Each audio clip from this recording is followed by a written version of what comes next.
des défenses du consommateur. Ici, on est sur une 508 Phase 1 restylée avec le 180 HDI, fait le révision traditionnelle.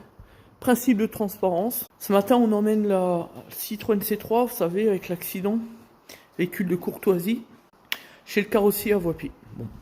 10 jours de réparation. L'objectif, c'est pouvoir rendre le véhicule au transporteur et donc au financeur, puisqu'on est en fin de contrat. Il faut compter à peu près 10 jours de réparation. Leaseway est donc au courant, donc tout va bien. Pour le premier véhicule, on a juste eu un impact pare-brise. Il nous facture ça 115 € chez le concessionnaire là. Enfin chez Stellantis là à Paris, bref. Alors que nous, on peut le... Enfin, ce genre de réparation, ça coûte à peu près la moitié prix, 60-65 €. Je le sais pour l'avoir fait sur la PSE.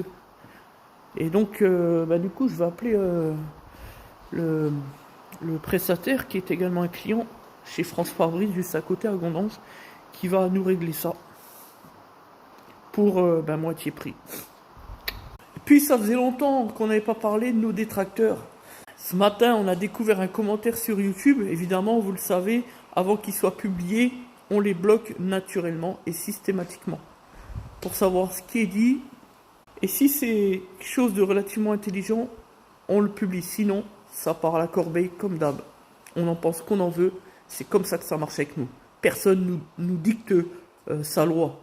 Et là, on a eu un petit malin qui a voulu nous faire la leçon. Ça faisait longtemps, franchement. C'est extrêmement rare, mais des fois, ça arrive. En reprenant l'un de nos documents vidéo sur la 206 de l'époque, enfin bref, une histoire de freinage, je m'en souviens vaguement, bref. Encore un bricoleur qui s'appelle Informe-toi. Il se reconnaîtra. Bon, il me semble qu'on l'a bloqué, peu importe. Alors, je ne sais pas si il pourra avoir ce document ou pas, mais je veux qu'il le sache, qu'il n'est qu'un petit bricoleur, comme on a l'habitude d'en voir à toutes les sauces, qui pense tout savoir, mais qui en réalité ne sait absolument rien du métier.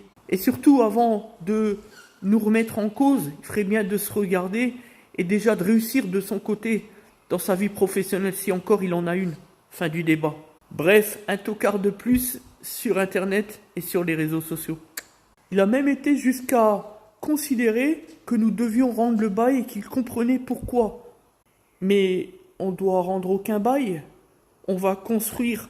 Donc si on construit, justement, on se développe. On a un projet exceptionnel. Donc effectivement, dans ce cadre-là, c'est nous qui avons décidé de rendre le bail et non pas la propriétaire. Les détracteurs losers qui ne savent même pas interpréter un document de niveau. Cours élémentaire,